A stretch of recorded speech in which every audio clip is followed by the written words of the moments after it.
laws known as Amir al-Nakhri.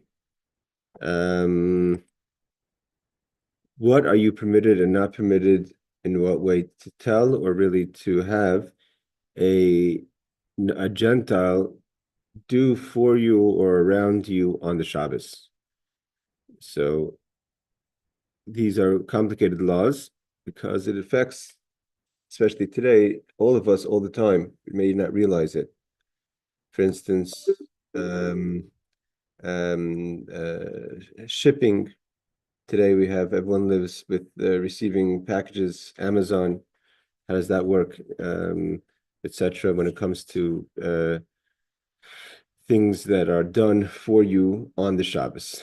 Okay, so we'll start off. It says like this: Asur lahaniach le'ene Yehudi shiyasa meleches Yisrael b'Shabbos. This is the fundamentals of the law.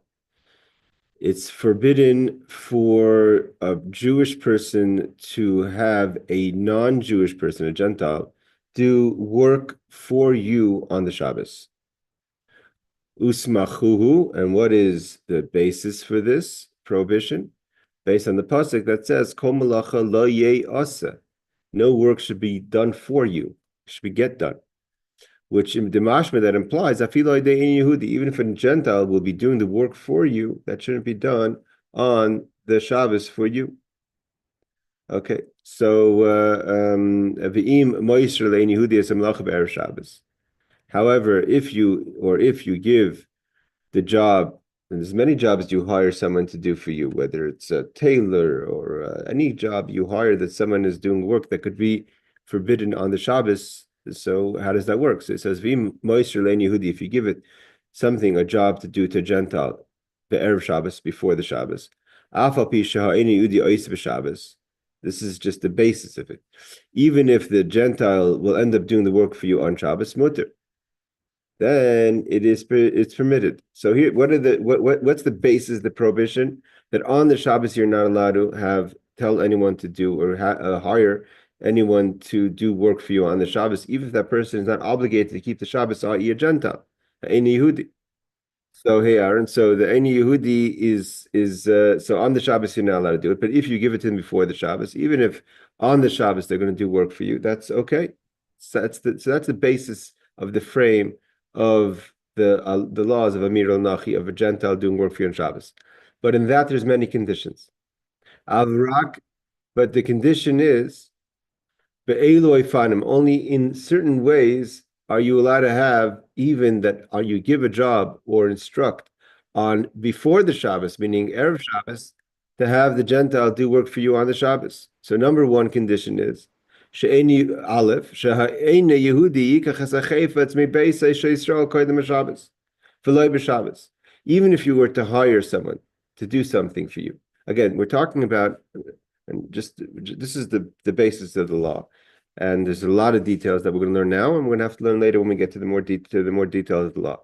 But one of the conditions, the number one condition, is that they, even if you assign them to do something for you before the Shabbos, they have to remove the job from your property before Shabbos. So if, let's say, for instance, a tailor, if you want a tailoring on Shabbos is prohibited. That's one of the 39 malachas, is to sew on to sew. So you're not allowed to sew on Shabbos.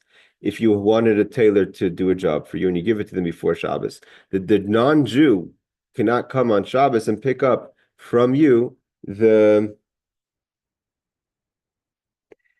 you. Barbara's having a problem getting on. For you on the Shabbos and pick it up anytime after sunset Friday night until sunset on Saturday night. So again, the basis of the law is that it says kol malacha lo yasa. You're not allowed to make work happen on the Shabbos.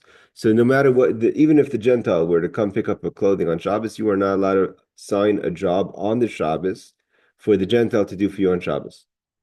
That's prohibited. We're talking about jobs that are prohibited for you. Hold on, Rebecca. Jobs that are prohibited for you to do on Shabbos.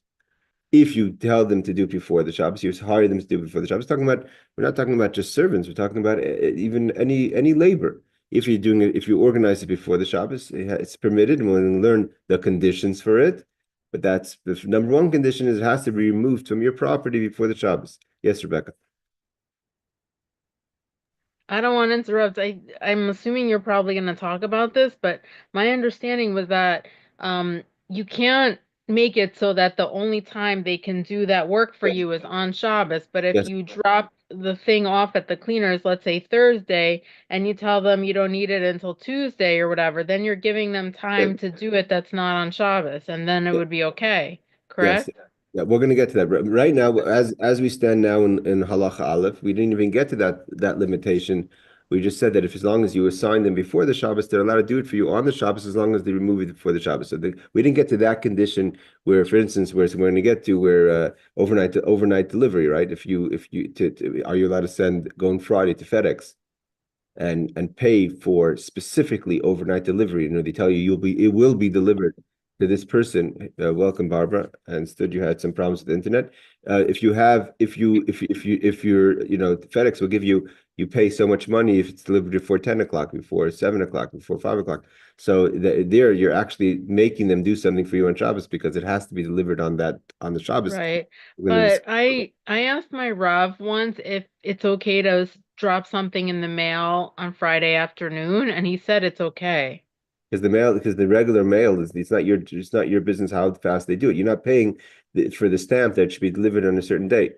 But if you're going into FedEx and you're paying for Oh, a I see. specific delivery, that's different. Okay, Okay, got it. we'll get to all that. Okay, that's it.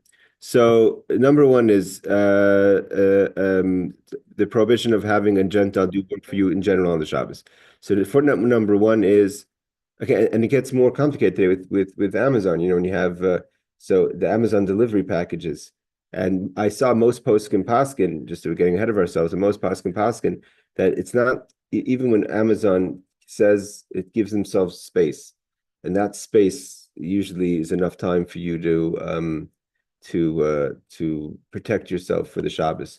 Like it says, we guarantee up to a certain point, it will be delivered by a certain date, but doesn't not like FedEx, which says it's for sure going to come at this time. If you have a little, if they have a little time, even if they rush it, it's not your problem. But if the only way for them to deliver it and fulfill what you paid them for is to work on Shabbos, and that's a condition that you've set for them, then there's a prohibition on that. Okay, so footnote number one is virtually all poskim agree that telling a non-Jew to do work for you on the Shabbos is a rabbinical prohibition. Meaning, what he's saying is it's a rabbinical prohibition as opposed to a biblical prohibition. Hey, Barbara. Footnote number three. Okay, here we're talking about the verse that says no man of work shall be done, which implies even the Gentile. So he says in footnote number three, the Beis Yosef, the Smag, Rashi, quoted in the Chumash, see Rashi in Shabbos. So he said like this is a prohibition because the non-Jew is your shliach, agent. So when it's so the question, what the footnote is addressing is what is the connection between the verse that says kol melacha lo ye asa, no work should get done. So the Gentile is not your service, not your slave. This is a person that's his job or her job to work. But in this case, when you're paying them for a specific job to be done, that right then that person becomes your shliach. It's an extension of you. And if it's an extension of you, it's your agent, and you're part of the the the job getting done, and that's a problem. And it is as though you did it yourself. Now, again, we're learning the Kitzur. The laws of Shabbos are very complex, and it gets even more complex when you team that up. Hold on, Aaron. You team that up with the question of shliach, of agent. Halachically, a Jew cannot make a Gentile a shliach. For instance, in other things, when a person's permitted to have a shliach, for instance, in the case of divorce, other cases where we have shlichus in Torah, where we have. So the question is, if here we're attributing that we're saying that is as if you've done it, can the Gentiles be as if you've done it halachically? So that's another question. But let's just see what it says here. So that it's a problem of an agent, and as though you yourself did it. See also Rashi Masechtas Vodazar. Yes, Aaron. Okay.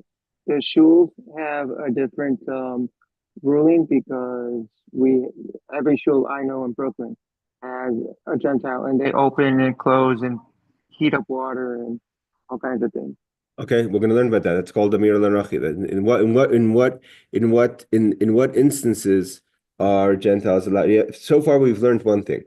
You're not allowed to on Shabbos tell a Gentile to do work for you on Shabbos. That's prohibited. So in those cases, that already excludes everything you've mentioned because those are old jobs that usually are assigned to the person that's working on Shabbos before Shabbos. On Friday, the gabbai, whoever's in charge of your shul, will tell them that this X, Y, and Z has to get done on Shabbos. But that's that. But well, even that, which could be a problem, we'll discuss how it's not a problem. But number one is first thing is that the article that they're working on, that for instance in sewing or cleaning, that cannot be done in your house. It has to be taken out. But your question that you're discussing will be addressed. If you give work directly to the non-Jew on Friday, so then it's permitted as long as they take it out of your house, your property on Shabbos. It says if the need is great, whatever the job is. So he says in footnote number 5, and the non-Jew came on Friday night after dark to take the article, that you may give it to him if, let's say, you signed the job before Shabbos. And this is the Bir Halacha. And for whatever reason, the Gentile was supposed to come on Friday morning and shows up on Friday evening, and that's especially in the winter where Shabbos could come in at 3, 4 o'clock. So, then that's in a case where it's a great need, then there could be leniency in that situation. Obviously, great need has to be taken in context, not just, I really want it. It could be something important. Level of great need has to be defined by your local rabbi. So that's number one. We're going to get to your other questions that you've both asked in a second. So condition number one is it has to be removed from the property before Shabbos. Condition number 2, Beis, you have to pre-establish the wages for the Gentile of the work that they're going to be doing for you. And when that person is getting paid, so even though they're working on Shabbos and they're doing a malacha for you on Shabbos, but they're not really doing work for you, they're doing work for their pay. If someone asks you, what are you doing? I said, this is my salary, this is my job, I'm getting paid. So the work itself is now attributed to the person, him or herself, because they're working for themselves to get paid. It's their profession that gives them a livelihood.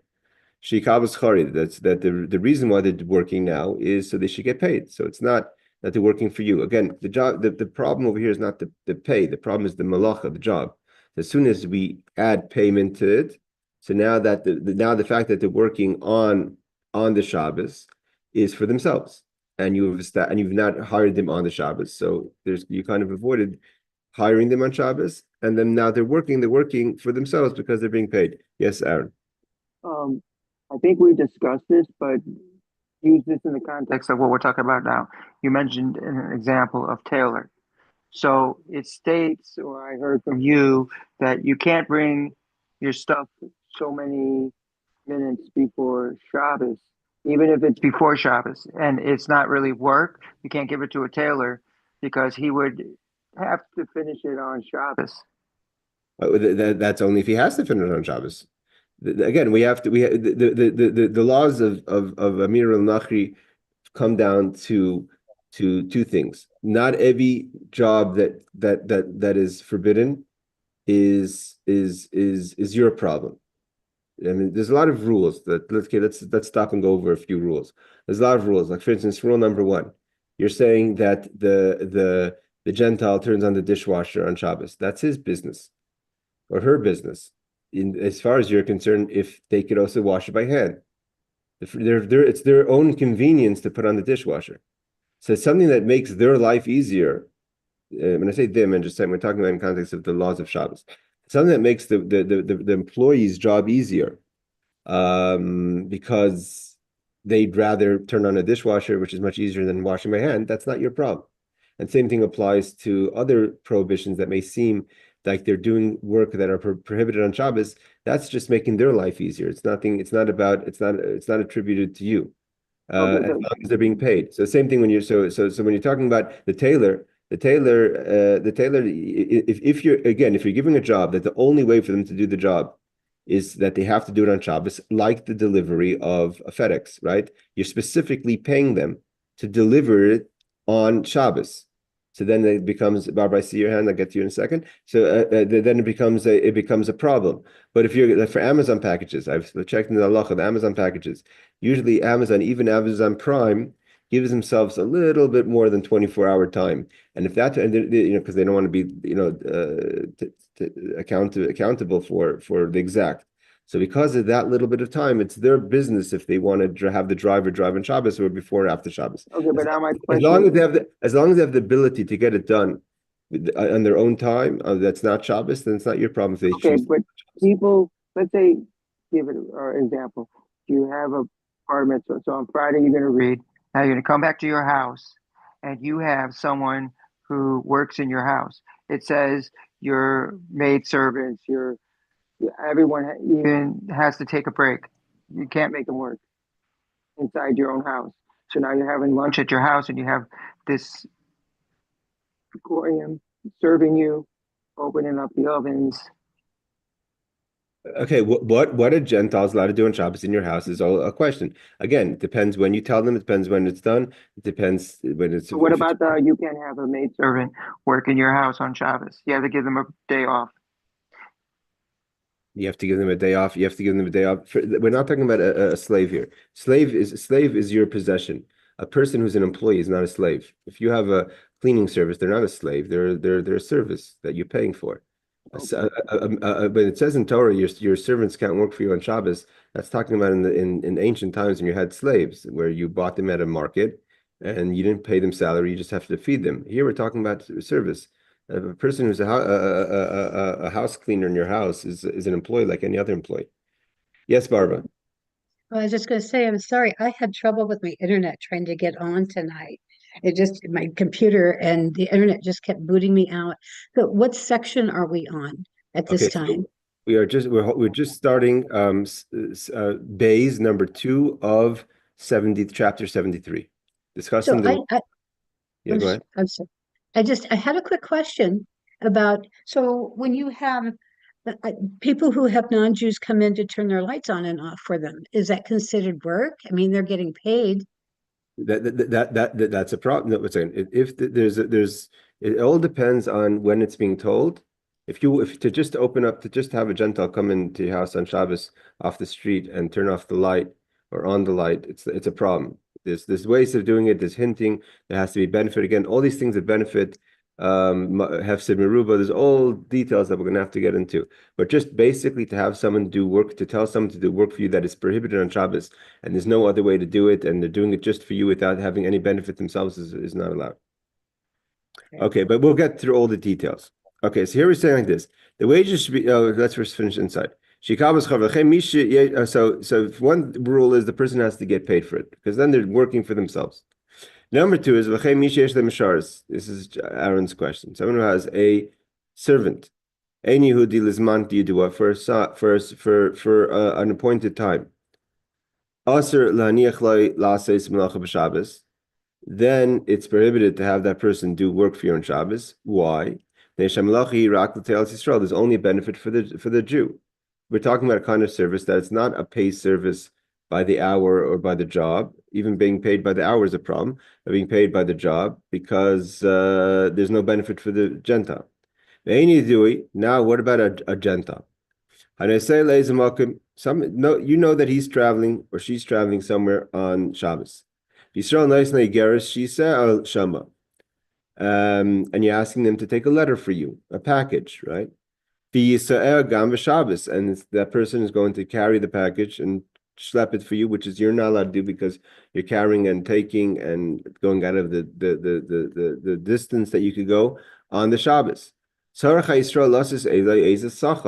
then again, we're not talking about where you're paying them exactly like the overnight express, but they're doing work for you. So then you have to pay them. You have to give them benefit. If they don't have benefit and they're just doing something for you, that creates a problem. So the Gentiles doing it for their work and not for free. When it's for free, it's not a question of relationship. It's a question of the connection of the job and the person doing the job. and there's three people here, right? You have the person who asks a favor, in this case, a favor. There's a person, there's the thing that's being done, and the person who's doing it, a favor. The job itself is a prohibition on Shabbos, of the taking the package. The person who's sending it has the obligation to keep Shabbos, the Jew. The Gentile has no obligation to keep Shabbos. As long as he has no benefit or she has no benefit, it's an extension for the Jewish person's obligation of keeping Shabbos, and therefore it's a prohibition. Once you put money in there, where the person gets, hey, every other person's getting paid, it no longer just becomes a job that's being done or favor that's being done for the Jew. Now there's a benefit for the Gentile. Once there's a benefit for the Gentile, he or she is now doing the job for themselves and is no longer just an agent of yours. Okay, let's see the footnotes inside. It's footnote number 6. It says you have to give the non-Jew wages in advance. Set in advance, so the price has to be set in advance.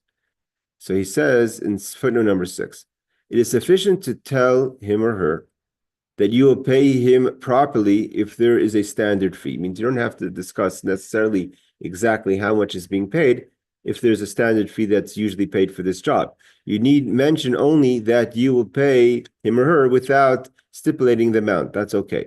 Even when it is accepted that everyone pays for such work, you still must mention to the non-Jew that you will pay. The Bir Halacha says it's not enough that the job always gets paid, because if you never discuss that, in this case it's being paid, you're paying. In theory, halachically, you may not be obligated to pay, because you could say, I never discussed this as a paid job. This was a free job. So therefore, you have to be very clear that there is payment involved, based on the Shulchan Aruch and Magen Avram. Yes, Aaron. So my guard, we have You- 24-hour guards. So they're Okay. paid by a company, and we move in, and our rent covers their pay. So Try to talk a little clearer, because you're very muffled. okay, can you hear me now? A little better, yeah. Okay, so we have guards, 24-hour guards. So on Shabbos,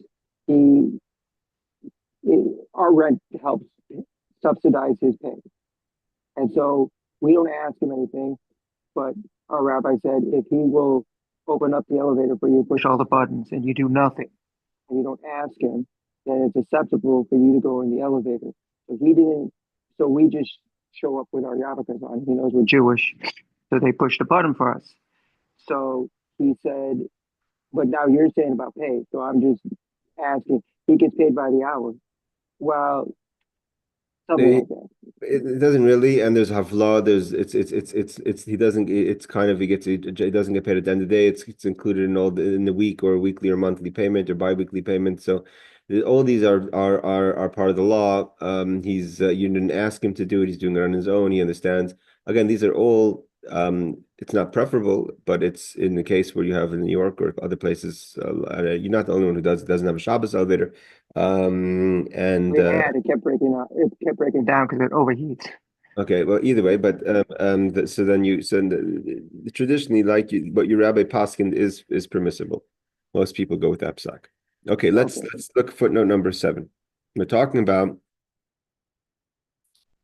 if you have any Jewish servant, he says here, for a predetermined period of time, it is forbidden to allow him or her to do any work for you on the Shabbos. Okay, this holds true even when he or she does not do the work in your house, and even when you did not tell him to do it. So this is talking about a case of what Aaron was alluding to, the verse that says that your servants should not work for you on the Shabbos. So if that servant is a servant, even if it's a period of time, so the work is a connection to you. It's not just an agent of yours, but it's actually, this is the prohibition that your property shouldn't work. Some say you must protest his doing it in your house, even when he's doing it for himself. The Taz, which is when the commentary says that in such a case of a servant, we're not talking about an employee, but in a servant, in the biblical sense. So even if that person were to do a prohibition on Shabbos for themselves, nothing to do with you, but that's what's considered, that the Torah includes as part of your property. The Eliyahu Rabbah permits it when they do it for themselves, because there totally has nothing to do with you. The Chai Adam permits it when he does something that is obviously for his own benefit. So I guess if it has to be more obvious as opposed to just being for themselves without being obvious.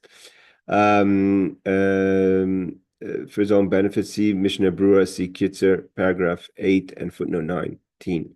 Okay, footnote number 8 says, now if you ask a favor from a Gentile to carry a package for you, so then you have to give them some pay. So the Chai Adam permits mailing letters on Erev Shabbos, and we'll see the Pri Megadim. So this is what Rebecca says. If you're allowed to put mail, but again, mail is surely not a problem.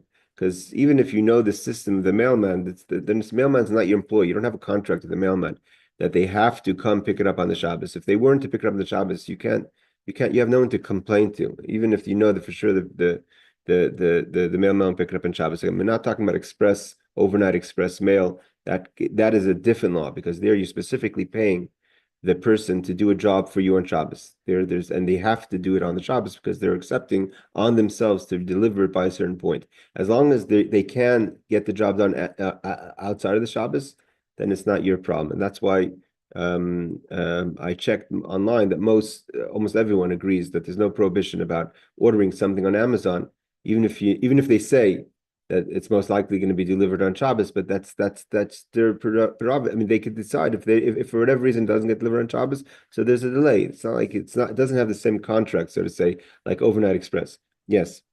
Are you okay? Yeah, try to talk into the mic. Yeah, okay. So use your example of Amazon.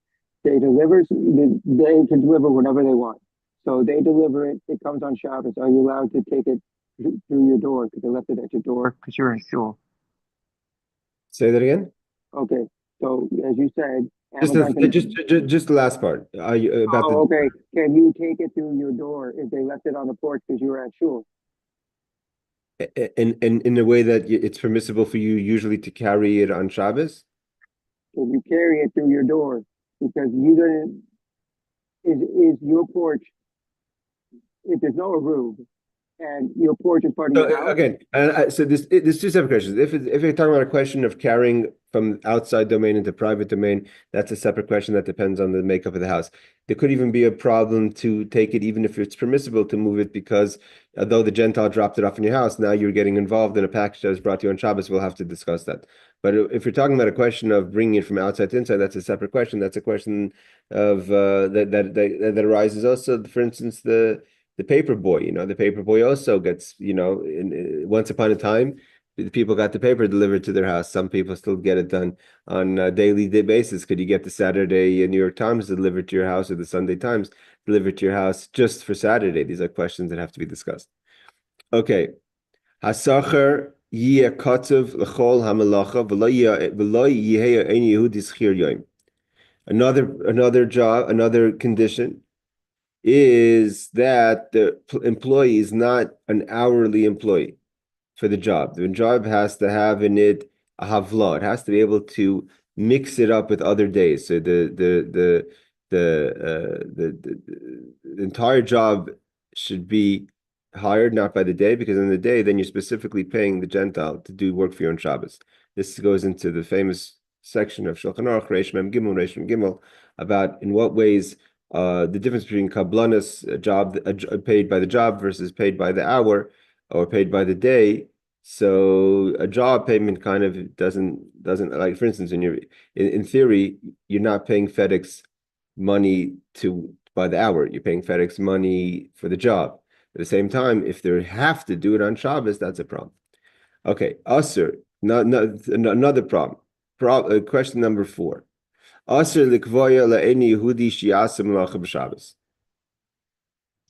is forbidden to stipulate with a non-Jew that he or she do the work on Shabbos. It means you're saying specifically doing on Shabbos. So this is the question of FedEx, right?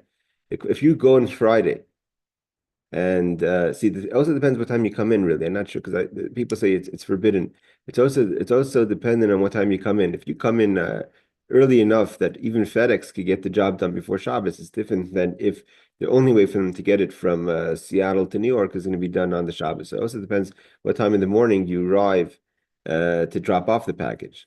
So for instance, there's some places, let's say you do FedEx overnight express, but in theory, there's enough time. It's within area of space. People send FedExes within the city right? Let's say New York City itself, you may say you may hire a person that but if there's enough time for them to do the job on Friday itself, then it's again not a problem. So here it says, Asr the Kvoyer. Here you're establishing that the non-Jew will do the job specifically on Shabbos. There's no other way out. It means there's no way for them not to do it on the Shabbos. Like in the case if you drop off a dress or a pair of pants and you want to pick it up 1 minute after Shabbos on Saturday night, and you drop it off 1 minute before Shabbos, where it's impossible for the Gentile to do the job that's not included the Shabbos, that's a problem. Even in they haven't said you have to do it on Shabbos, but you're not giving them time not to do it on Shabbos. You're establishing, or you're paying for a service that the job will be done so soon after Shabbos, or so will be available ready so soon after Shabbos, that the only way for the Gentile is for he or she to do it on the Shabbos. And you know that's impossible for them to do the job in that time without including work on the Shabbos. So then Gamkin is also a prohibition. Again, the regular mail is not problem because there's you don't have a contract with the state, the mail company, that you have tinus. You could wonder why it's taking so long, and traditionally it takes a certain amount of time, but they have no obligation to send it to you, the regular mail. Hold on, Aaron, I'm going to finish the law. So too, if you send a letter and you say to the Gentile, it has to come on this specific day. And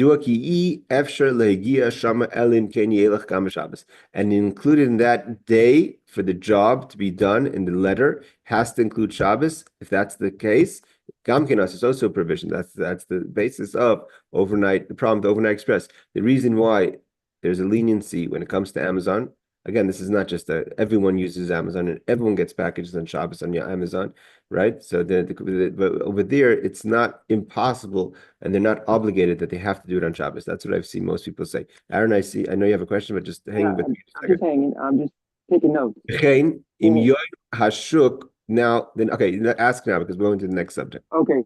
So what you're saying is that if I bring something to the tailor an hour before Shabbos, and I say I must have it Sunday morning for my bar mitzvah party, can't do it because he's going to have to work on Shabbos to get it to you by the morning.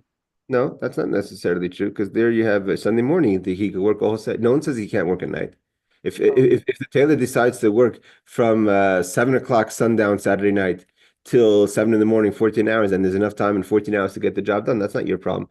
If he chooses to sleep a whole Shabbos, so he can work 3 months of Shabbos, and that he or she works 3 months of Shabbos, again, as long as making to go into the schedule of the Gentile, that's not called impossible.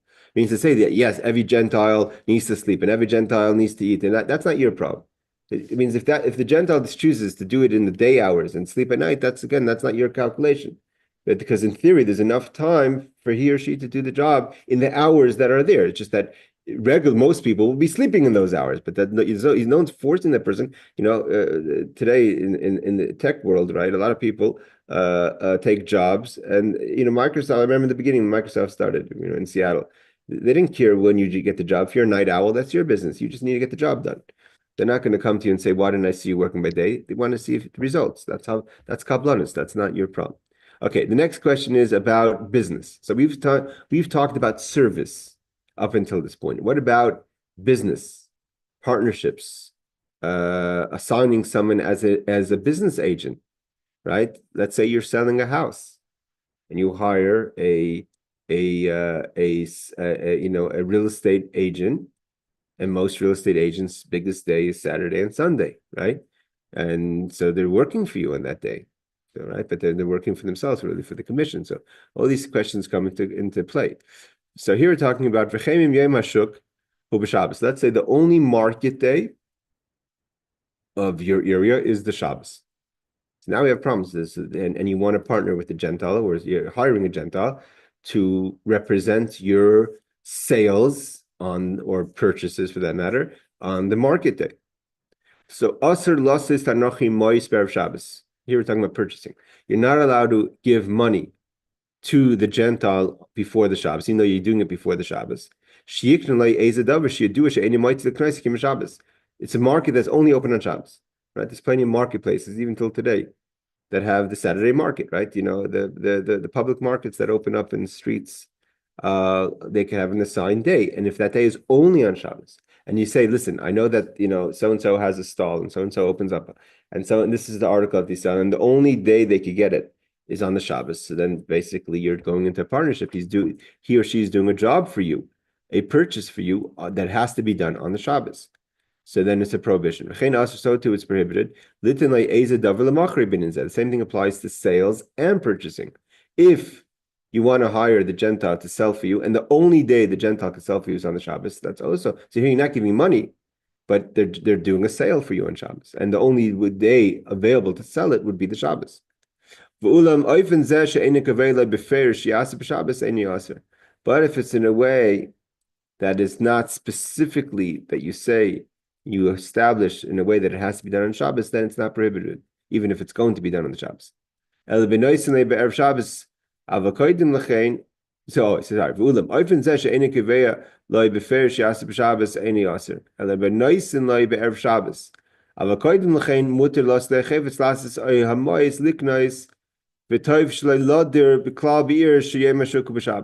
Because this prohibition is only if you're giving to them right before the Shabbos. But if you're giving to them a few days before the Shabbos, even though the market day is on Shabbos, there's kind of a separation in time. We'll see the explanation why the time makes a difference. And then, but you shouldn't be living in the city kind of where you're on site of it happening. Because if you're living there, it's going to get complicated and it's going to be very difficult for you not to make a mistake. But if the market is not in your area, then it's like you're living out of the city. Okay, let's see the footnotes on this one, because that's a little complicated.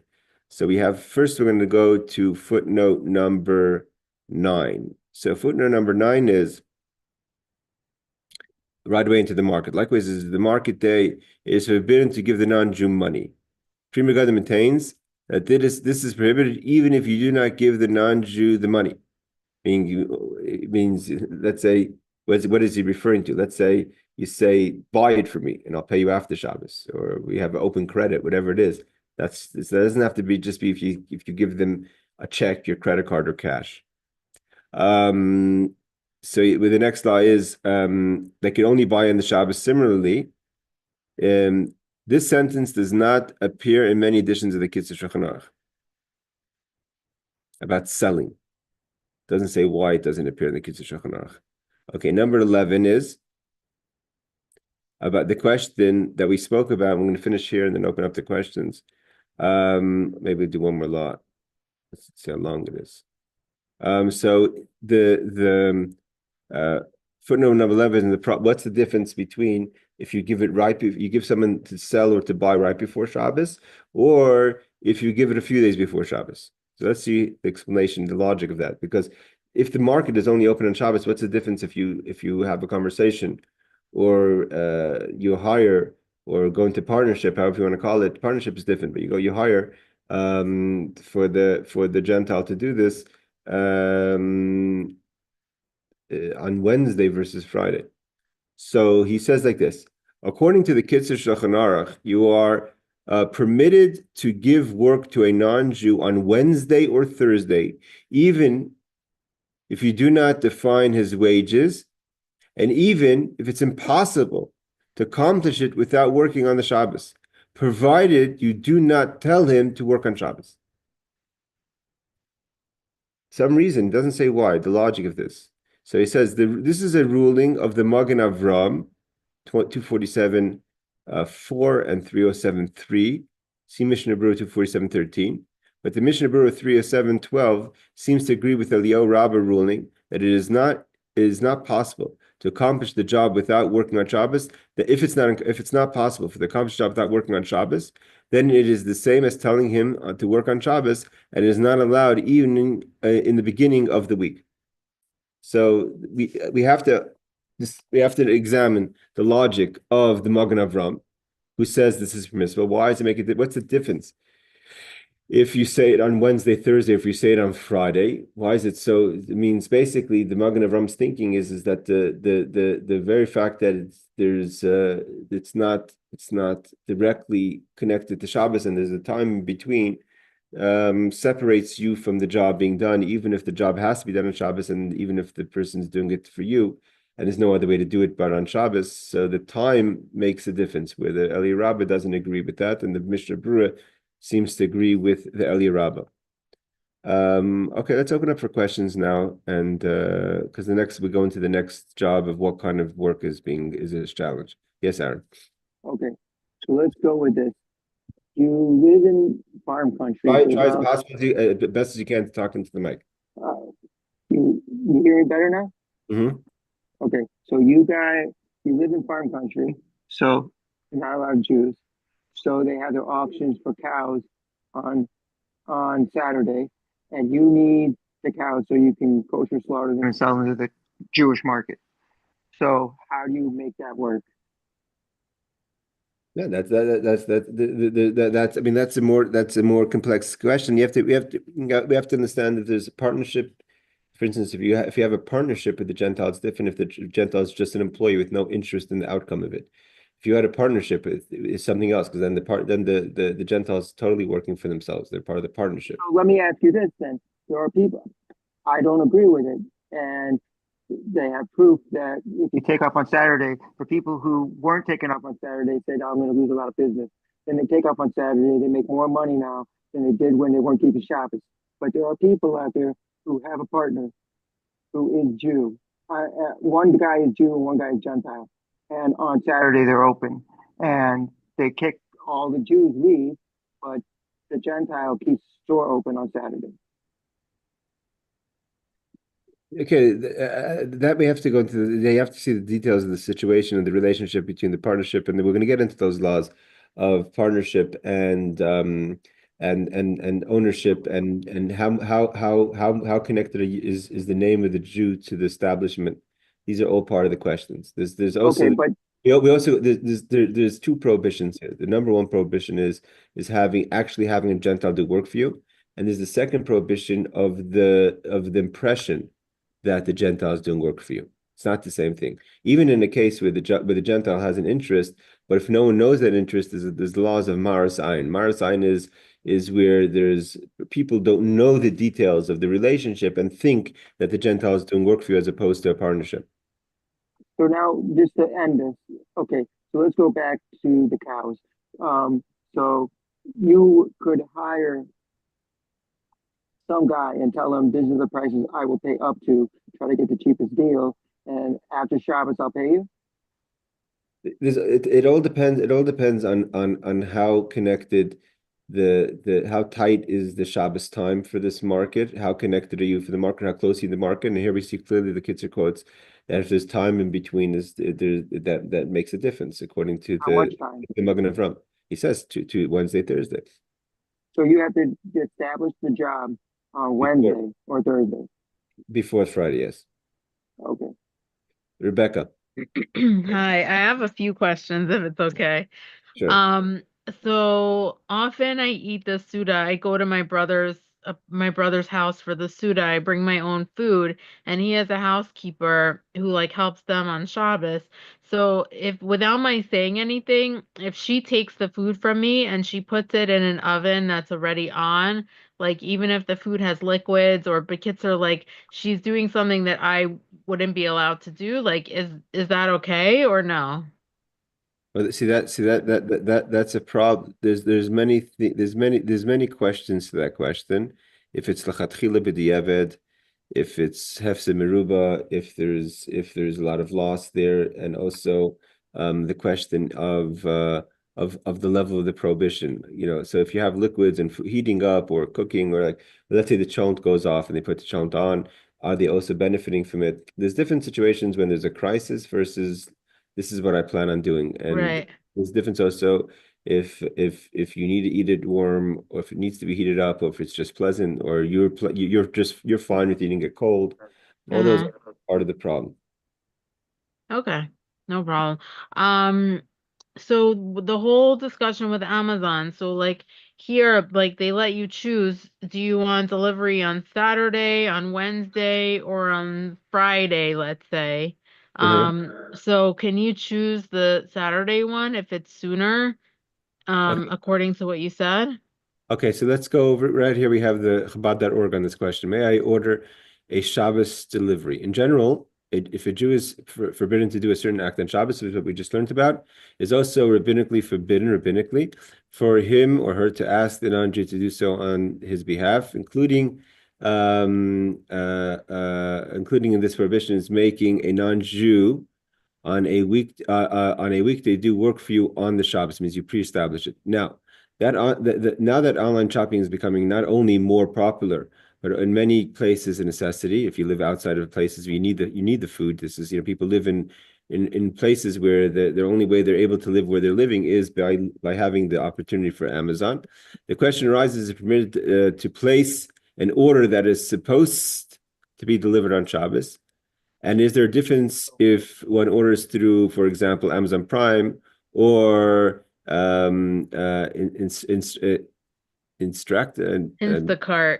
Instacart, not sure what that is, and Prime Now, okay. While the laws of asking a non-Jew to do work on Shabbos, referring to Amir al-Nakhri, are a bit complex and beyond the scope of this article, we will focus on the specific question of placing an order meant to arrive on Shabbos. Okay, that's your question of Amazon. So delivery by Saturday, right? If it says delivery by Saturday, perhaps the most common issue nowadays is service like Amazon Prime that have 2-day shipping, which could mean that your order is guaranteed to be delivered by Saturday. However, if you read the fine print, that is really a delivery by date, as they have the capacity to deliver earlier and often do so. In fact, okay, that's not important. According to the most opinions, as long as you order the item with enough time for it to arrive before the Shabbos, or they have time, or they're allowed to deliver it after the Shabbos, same thing would apply, and you don't actually want it to arrive on Shabbos, it would be permitted to make the order, as the company is working on the Shabbos at its own discretion and for its own convenience. Your order does not obligate the company to work for you on Shabbos. So therefore, it's kind of, if it's a 2-day delivery, the problem is overnight delivery. Overnight delivery, placing a guaranteed overnight delivery on Friday to arrive on Shabbos is problematic. Unlike the previous scenario, to fulfill the terms of your order, the company needs to do it on the Shabbos. And therefore, he goes into, like I said, that it's impossible to do an overnight express. But let's just see that the Prime Now. Based on the above, it goes without saying that one cannot make an Instacart or Prime Now order that is set to be delivered specifically on Shabbos, since in that scenario, you are essentially asking the non-Jew to work for you on Shabbos. Okay.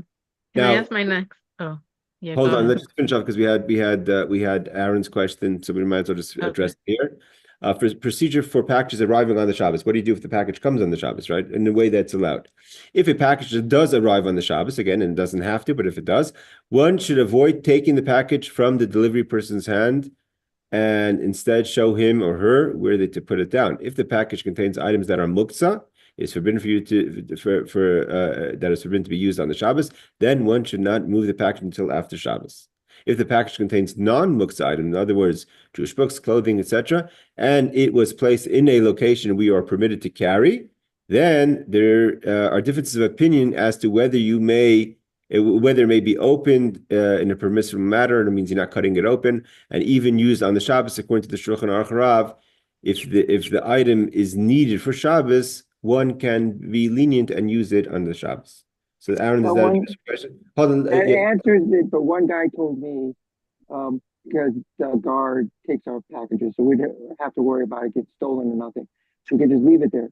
But my daughter took it, and it was nothing that was forbidden on Shabbos, but he said the way you open the package, even if you cut it, you still have to rip something, and it's not food that you...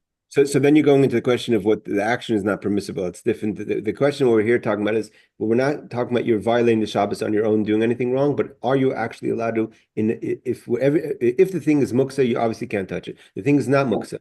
Am I allowed, and I'm not violating the Shabbos by opening the package. It's not sealed, it's not taped, it's not glued, etc. Gotcha. Can I still open up the package and use it? So it seems to say that if you need it for the Shabbos, you could be lenient. Rebecca, before you get to the next question, I just want to ask, Barbara wanted to ask something.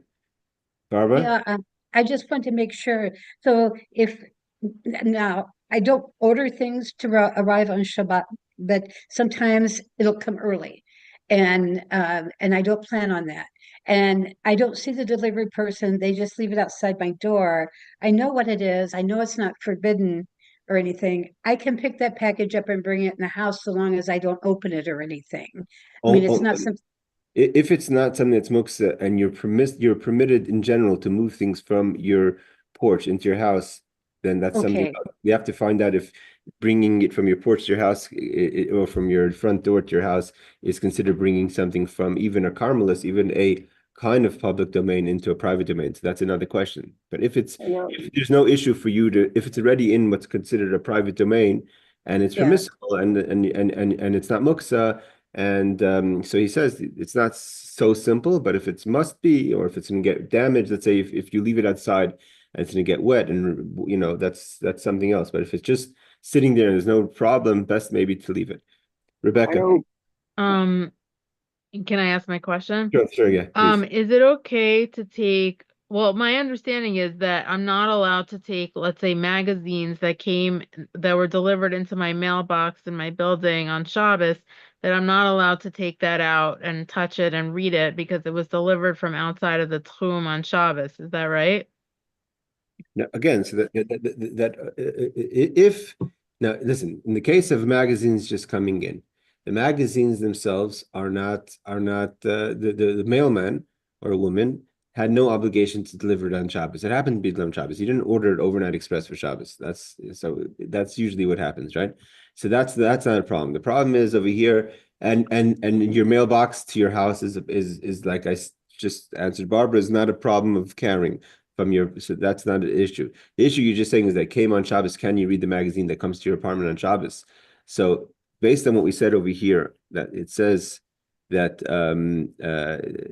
that and it's placed in a location where you're permitted to carry, then there is a difference of opinion as to whether it may be opened in a permissible manner and even used on the Shabbos. According to Shulchan Aruch Harav, it says if the item is needed for the Shabbos, one can be lenient and use it. It means it's being lenient. Reading a magazine that's not considered needed for Shabbos, you have to ask yourself, how does that fit into being needed for Shabbos? If it's going to be something of Torah that you want to learn on Shabbos, is different than if it's just going to be a gossip magazine that you just want to entertain yourself. If you really need to relax, I mean, again, these are all the questions of how you view the reading of the magazine with your comfort and your keeping the Shabbos. Right. Okay. I got a new next door neighbor, like next door to my apartment, Mhm. and they blast the music really, really, really loud Shabbos afternoon. So I'm not allowed to say anything, to knock on the door and say anything on Shabbos, even if I like hint about it, because that's gonna make him go and lower the music. I need to mention something before Shabbos, right? Better to have that conversation before Shabbos, where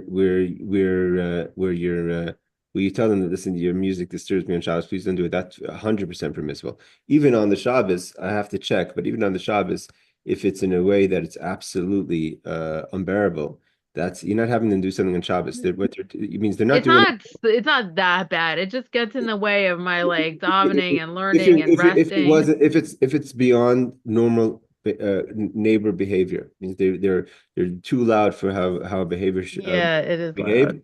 So then Okay. that it's not they're not doing a job work for you on Shabbos. They've already established something that's negative. So you're not having them, the fact that you're saying, listen, you're bothering me. Your noise is you're not allowed to be making this noise in this place. That they should have, that means that it's not they're not doing a job for you. It's not like that the music is playing, now they're turning off the music for you. They had the music for themselves. It has nothing to do with you. It's bothering you. You're just letting them know that there's a situation that's bothering me and that they have to fix it. How they fix it's not your problem. Okay, got it. And then last question. Are you allowed to walk either on a crosswalk or not on a crosswalk? Are you allowed to sort of like like show like you would like to cross the street if it's gonna make the oncoming car, if it's gonna make the driver slow down?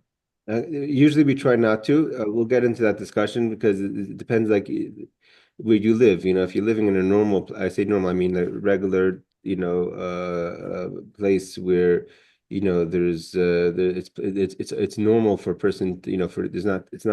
If you put it this way, if you're not living in Manhattan, I know you live in Manhattan. If you live in Manhattan, a place where people don't keep the red lights. There's like it'll be almost impossible for you to cross the street. If then that's something different. But if you live in a place, Okay. it's possible, and it's just a question of taking another second or two is different than if you're living in a place where you could just literally won't be able to cross the street. It's not the same thing. Aaron. Okay. Thank I you. just wanted to mention when you talk about the magazine.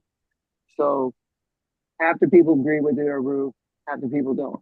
So I'm one of the people who agree with the Aruch. I spent 3 weeks studying it on a Tuesday for three Tuesdays with another rabbi. But the idea about the magazine, so our rabbi leaves on the heater a number of magazines and newspapers. They're all Jewish.